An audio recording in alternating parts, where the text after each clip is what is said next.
What's good, y'all? My name is Jaiden Hairston. I'm a fashion designer and a fashion creative from the 7-5 in Virginia.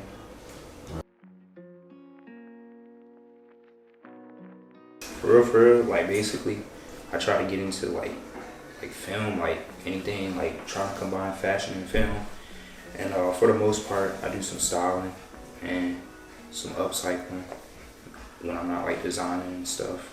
And shit, for real, like ever since I was a kid, I always remember just always being able to like color coordinate with like my sneakers, like my clothes for real. And like people always would point it out how like they like, you know, could see that like I really put thought into my outfits and stuff. And I always felt that like your first impression is kind of like your outer appearance, what you're wearing, like you know how you look to people. So it's like when people see that you got like a nice outfit or like you know how to put something together, it kind of like you know can describe your creativity.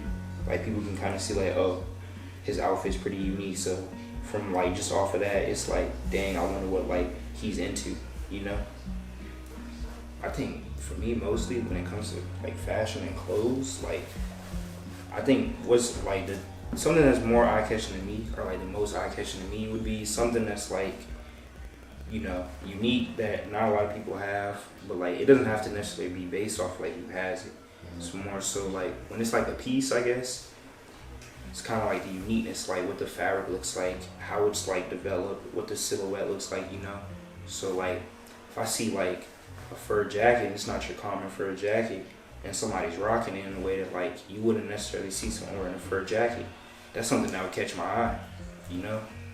But like if it's just like, say like your average white girl wearing like a fur jacket, and you know, not to be like racial or anything for real, but like it's just like a white girl with a fur jacket, it's kind of like tasteless, you know. Like it's a style you expect for it. Yeah. So I feel like things like pieces that are unique and that kind of like bend and like test different like trends and styles, that's what catches my eye for it.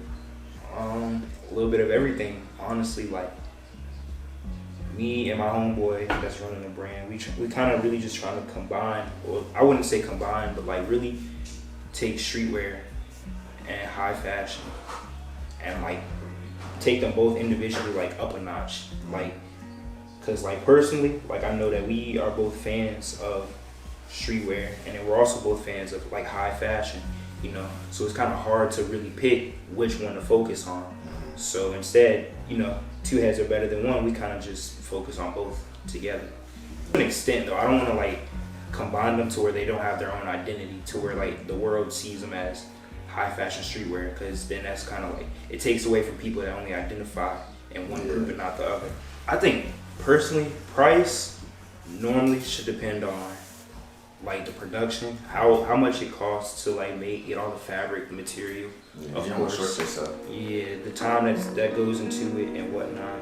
But also you gotta kind of think like at some point it's kind of like other creatives, like they'll base their rates based off of how good their work is, you know. Like at some point you gotta think like it's easy for a designer to make like a hoodie, you know, like from scratch, like a plain hoodie, and then charge that for this price, and then make like an actual coat with like pockets and different departments, you know what I'm saying, different stitch lines and that. So it's like it also depends on like the uniqueness of the piece itself, like how I'm charging it. So I know me personally, like I'm not too stingy when I charge people for real, just cause like the kindness of my heart, I guess. So if it's like anything heavy, like a heavy garment or like a winter piece, I'll usually upcharge more when it's like heavier. Favorite one, I would have to say, shit, it was the best when we shot together. That's really it. I got a lot of one-of-ones that I don't talk about a lot for real, but I will say that one was definitely one of my favorites because it was the first time I did it best, and it came out like pretty perfect. Real quick, I'm gonna just shout out my boy Phil in this real quick. But yeah, basically, just me and my homeboy Phil. We met when we started going here. We kind of just like met, and we knew that we had like the same eye for fashion. So we talked about it a little bit, and we kind of came on to the conclusion that you know, our mindset with where we wanted to go with fashion was to kind of bring the world together a little bit, kind of unite people, not really like take away from the stigma to where like people wear clothes and think a certain piece is worth more than another piece because of the name on it. And we kind of just like used that like idea of togetherness and came together to society. And we thought the word just society by itself was too generic to like make a brand, and we knew that like there would be like copyright errors and stuff going on in the process. So it was kind of, I wouldn't say it was my idea, but I kind of like blurted it out. I was like, we could do like society worldwide or something like that. And then he was like fucking with it. So then, you know, it clicked ever since. Society is really just like, what we trying to do is take really trendy streetwear and high fashion, take the communities that follow it, the young communities that's coming up and following those like areas of fashion, and kind of like use our influence and our growing base to, you know, like unify the world a little bit more. Like there's so much hate in the world and so much negativity that can easily be eliminated by, you know, certain stigmas like ending. And a lot of stigmas are in like fashion and appearance and how people come off. People are really judgmental about what other people wear just based on how they feel on the inside. And we feel like, you know, we could kind of, I wouldn't say eliminate it, but we feel like we can kind of like strike at it, you know, change that stigma so people don't really look at clothes and think less of a person based off of like the quality of what they wear and whatnot. Everything I make for the most part, because like I have society under the LLC, so I have it copyrighted and stuff. Everything I make, like I wouldn't necessarily say it's a part of the brand, but it definitely goes within that ownership. So like if I were to like sell a one-of-one and like largely advertise it, I would sell it like through the page and stuff, like through the society page. But I know that like we do have a distinct base of the stuff we want on the collection on the website. And then we talk on the side, me and him, we talk on the side about the things I'm just practicing design, or like the, you know, the one-of-ones I'm working on for certain people. Like me and him, we talk about those things. But for the most part, things we want, like collection-wise, we have a separate mindset of that.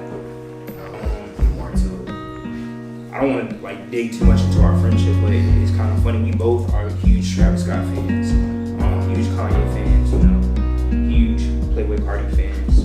But I'll say me personally, Travis Scott, he kind of like inspires like my ability to just create in general, and to kind of like want to inspire kids. I think that's one of my hugest things, is to try to create and inspire people younger than me.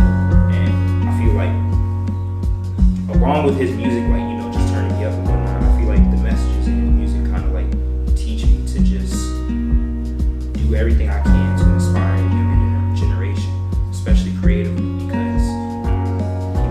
Society, and they see art and creativity, and that's one of the main things that people will kind of like strike down a negative opinion on, you know, based off what they're feeling internally.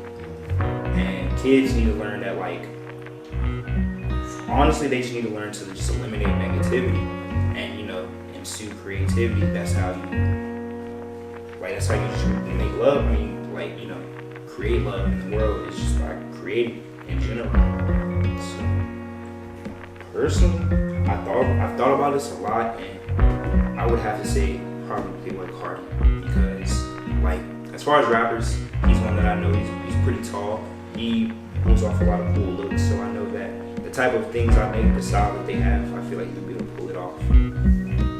Personally, I know that we just trying to get this winter collection out as organized as we can. And we definitely gonna let that ride, but I know that while, you know, we're working on that, and we're working on different projects that are going to be attached to the brand, it'll be some things I'm working on in my personal career, as far as like my fashion film career, and my styling career that I'm working on. I'm trying to build my base as far as styling, get my you know, get my exposure out a little bit, let people know that I style and whatnot. Because people kind of overlook that I can like help with.